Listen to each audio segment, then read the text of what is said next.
consider this the sequel to the WWE SmackDown Live review that I made about it coming to my hometown tonight.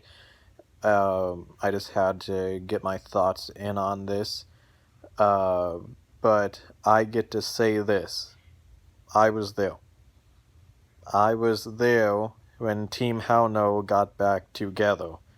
And I'm not sure what the storyline has been leading up to it because for one reason or another, I keep missing Raw and SmackDown each week, and it kind of makes me sad and all that. But at the same time, I am just excited that it was the SmackDown I went to that I got to see the the team of Daniel Bryan and Kane reform, and not just that, but also get a title opportunity against the Bludgeon Brothers at Elimination Chamber.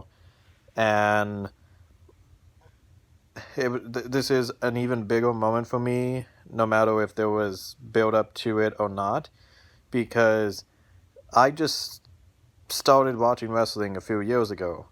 So I had barely missed the one of Team Hell No, and from what I've seen on YouTube videos about them, they were one of the best parts of Raw and or SmackDown, and uh, I like a few other things I missed. I was just disappointed that I was not able to see those when they were going through their initial run. But now I get to see the sequel to it, and I think that's just as good. Uh, I hope they will pull out all the stops with this.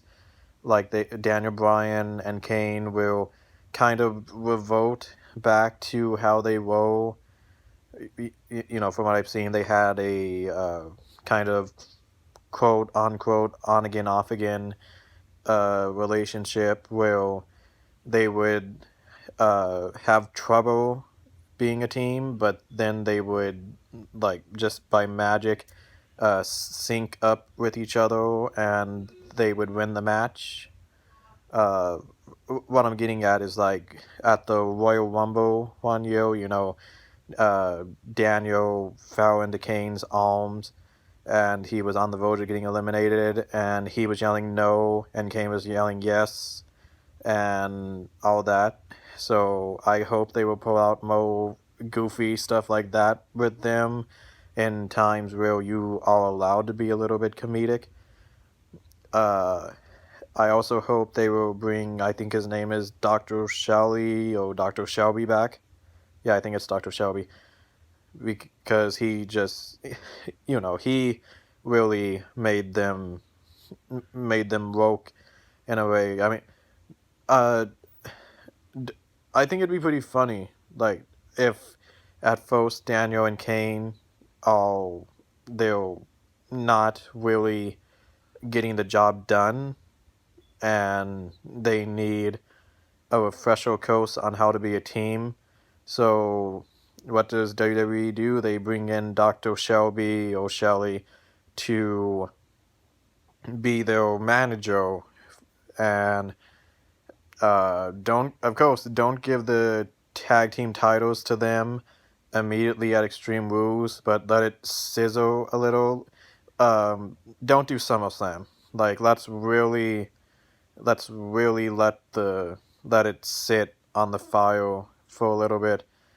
I think it'd be perfect to have Team Hell No dethrone the Bludgeon Brothers at Survivor Series because, well, it makes sense. Survivor Series is what in its heyday was supposed to be all about tag team wrestling. So it would make a lot of sense if Team Hell No won the tag team championships at the pay-per-view that is supposed to be all about tag teams. But also for the sake of the Bludgeon Brothers, like they just won it at Mania, like how the 2-3 months ago, and they did it in very dominant fashion.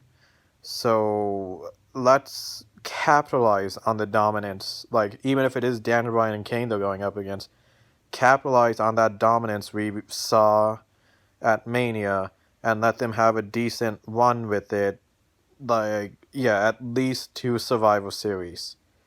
And then have Bryan and Kane sync up with each other that particular night and win the titles, and then they can go on to defending them at WrestleMania 35 or whenever.